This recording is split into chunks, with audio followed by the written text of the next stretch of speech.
you would have an ability to say, oh, yeah, you don't have to necessarily dress like Polish nobility to be a good, God-loving person. You don't need to, have to walk around with a caputa and a Bersolino, and you don't have to, wear a knitted yarmulke compared to a felt one. Like you could see, okay. I don't care if people wear a black hat.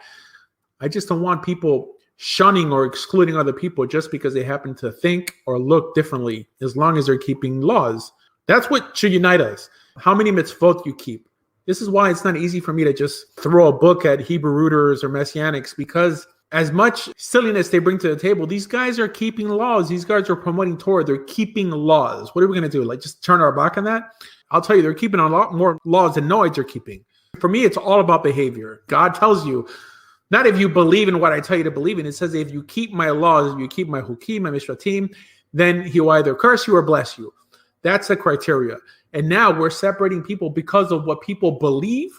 No, I choose to judge people on what they do. Who keeps more laws? Messianics and Hebrew rooters keep more laws than Noahides, 100%. Okay. Do they screw up a lot? For sure they screw up a lot. I'm surprised you're able to keep as many laws as you're able to keep without the proper guidance. But thank God for the internet for that, because the only reason we have a Messianic and Hebrew root movement nowadays is because of the internet, because Orthodox Jews don't lift a finger to teach anyone anything who's not Jewish. Okay, I have to give them credit. These guys are trying as hard as they could to keep the law, right? Okay, people laugh at them when they wear titiot on their belt loops. I don't find that funny. I find that as a beautiful illustration of putting tassels on your clothing, even though it's not the way halakha tells you to do it. These guys don't know the halakha. I mean, does anyone take the time to show them the halakha? No. All they want to do is make fun of them. These guys are trying. They're trying to do the right thing. It is so refreshing to hear that, better than railing everybody and criticizing, but railing them. That's how I... That's all they do is attack them. That's all they do. That's all Tanakh does. How can you devote your whole Torah career, and I'm speaking about Tovia Singer and Michael Skobek. They do great work, okay? But you know what? Let's move on from the Christianity, man. They have a whole audience that's all they listen to every day. They tune in for 4 hours, Tanakh talk, bashing Christianity, bashing the New Testament, bashing Christianity, bashing the New Testament.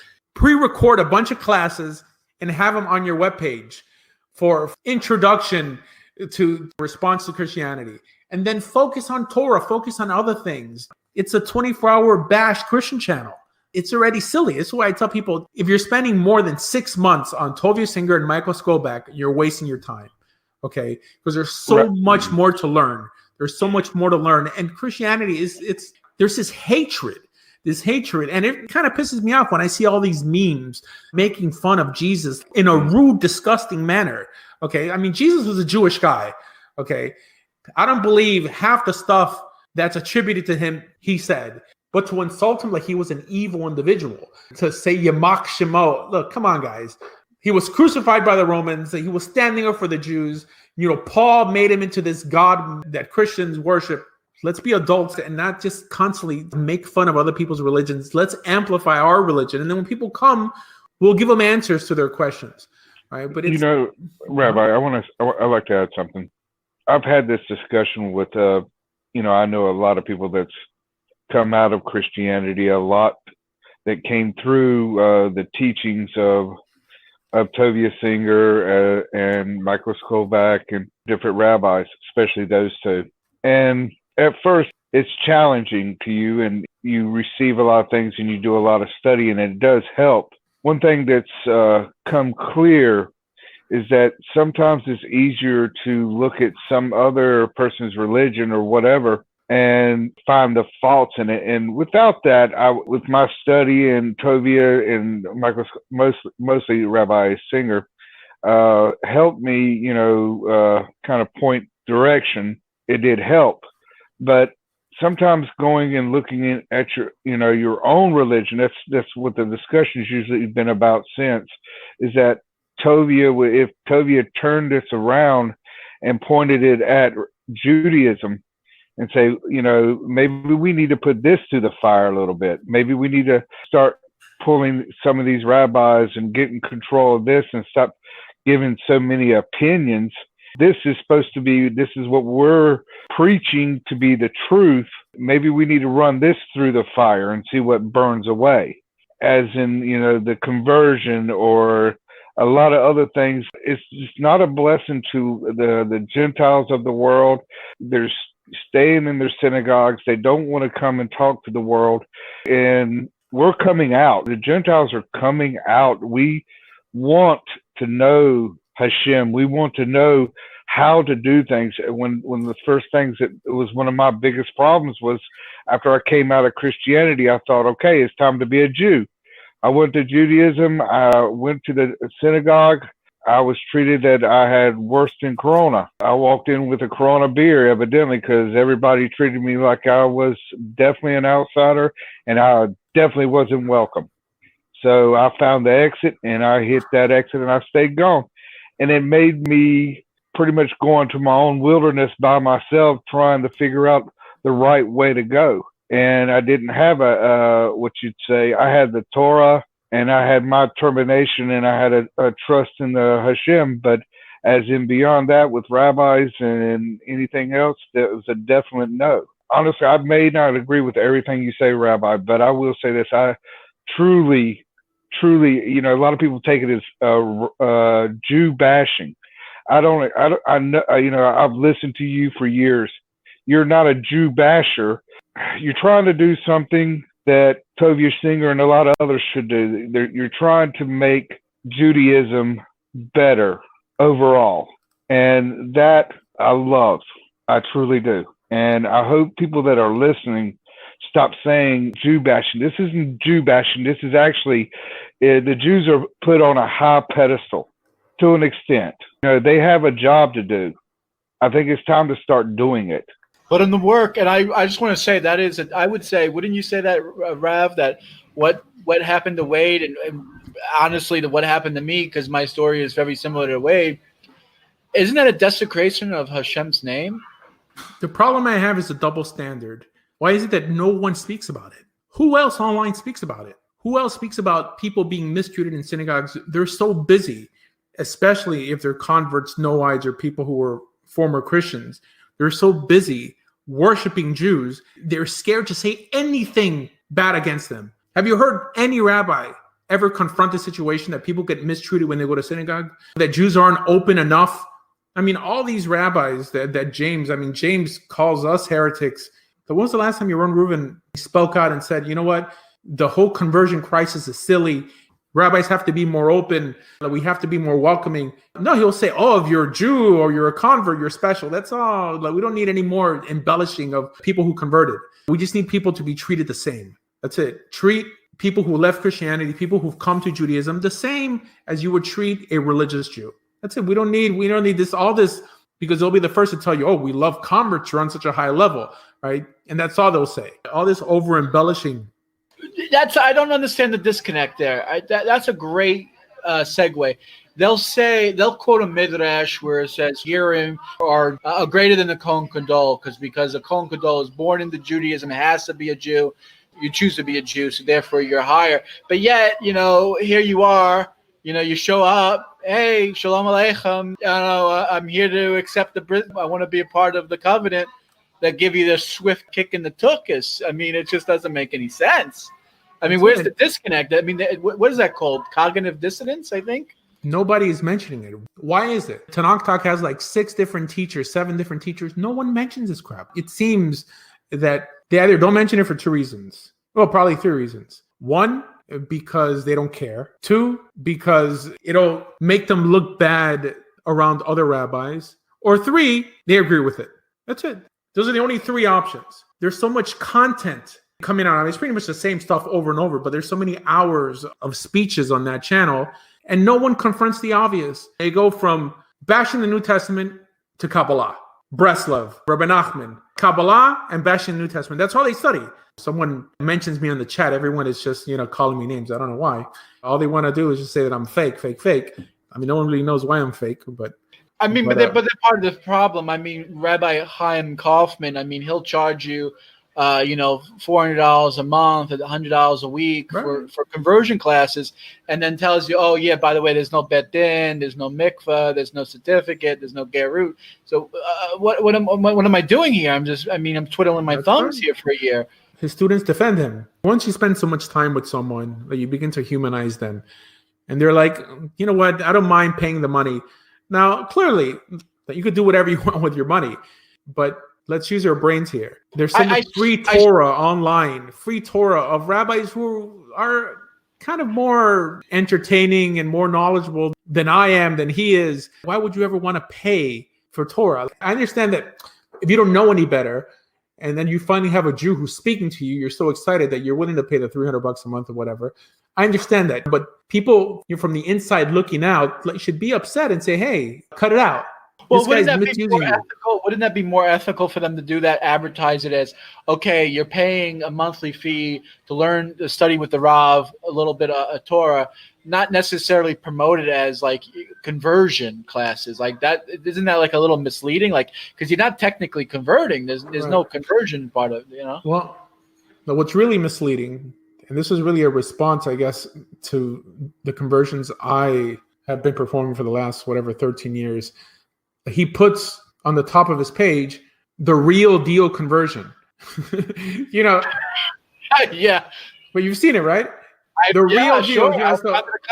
I've gone in, yeah. I mean, the real deal in contrast to the fake. So what's real about it? I don't understand. A real class versus a fake class? Because you're not performing conversions.